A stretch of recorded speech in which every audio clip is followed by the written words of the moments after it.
to the ITSM Practice Podcast.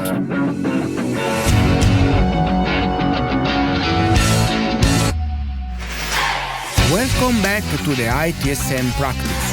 I'm Luigi Ferri, and today we examine a standard that touches every digital wallet, every online purchase, every payment terminal. PCI DSS, the Payment Card Industry Data Security Standard. Here is the question. Is PCI DSS the foundation of secure commerce? Or have we reduced it to another checklist, a ritual we perform but no longer believe in? Let's explore how this standard still matters when we treat it not as a rule book, but as a lens on digital trust. Why PCI DSS was born? 2006. That's the year PCI DSS officially arrived. It wasn't regulation, it was industry self-defense. Visa, MasterCard, American Express, Discover, and JCB joined forces to stop the bleeding from escalating fraud and breaches. UnionPay joined a bit later. Their message was clear.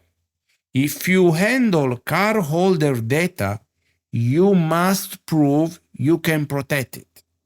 PCI DSS was designed not to punish, but to prevent, to create a minimum standard, a shared language of security across the global payment ecosystem. At its core, PCI DSS contains 6 control objectives, 12 requirements, dozens of specific actions. And no matter how you slice it, those requirements are not optional if you want to stay in the game. Let's simplify the structure. First, build secure networks. Second, protect cardholder data. Third, manage vulnerabilities. Fourth, control access. Fifth, monitor activity. And the last one, embed information security into your business. This is not theoretical. This is a blueprint for action.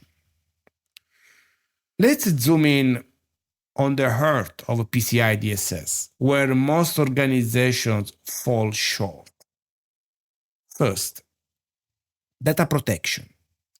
Requirement 3 and 4. Store less, encrypt more, transmit securely. Ask yourself, are you holding a cardholder data longer than needed? Are your encryption protocols tested or just assumed? Storing sensitive authentication data post-authorization? That's not just risky, it's forbidden. Second, access control. Requirements 7 to 9. Only those with a business need should access cardholder data. That means unique IDs for all users, strong authentication, physical access restrictions. Too many breaches happen because we trusted everyone. PCI DSS reminds us trust is not access. Access is earned. Third point, monitoring and testing. Requirements 10 and 11. Audit logs, penetration tests, vulnerability scans.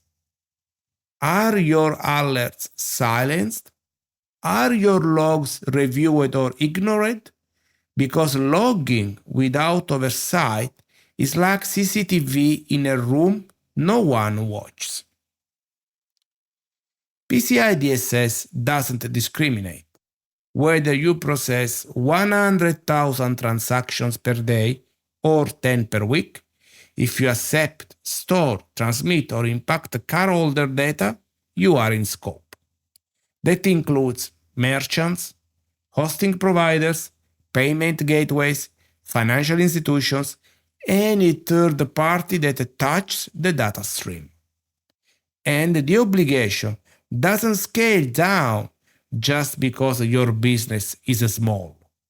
Cyber criminals prefer smaller targets because they are less prepared. Too many treat PCI DSS as an annual event, but the framework demands ongoing maturity. Assess systems and data flows, remediate gaps with urgency and discipline, maintain vigilance because threats don't operate on a calendar. Different levels of compliance exist depending on your size, but the principles stay the same. Know your risk, act on them, prove it consistently. Here is what PCI DSS does when implemented well. It builds customer trust, reduces fraud and chargebacks, prevents legal exposure, helps unify your security strategy across business units. In short, PCI DSS is a strategic shield, not just a security patch. Let's end with the challenge, because too often PCI DSS is seen as a cost center, not as a trust center. So ask yourself, are your controls documented but dormant? Are your policies compliant but irrelevant? Is your data protection strategy led by conviction or fear of fines? If PCI DSS didn't exist, would you still protect your customers' data the way you do today? Because if the answer is no, then PCI is not the problem. Your culture is. This standard doesn't slow innovation. It reveals where we have cut corners. Security is not about control. Security is about respect. Respect for the customer who trusted you with their card. Respect for the system that powers your business. Respect for the responsibility you carry, whether you want it or not. So here is your call to action. Don't fake compliance. Don't wait for fines. Don't assume trust. You must design for it. Thank you. This was the ITSM practice with me, Luigi Ferri. If this sparked a rethink, share it with your CISO, with your colleagues, with your payment processor, or the merchant next door. If you want to talk about how to move from a baseline to brilliance, connect with me on LinkedIn. Until next time, stay transparent, stay committed, and as always, arrivederci.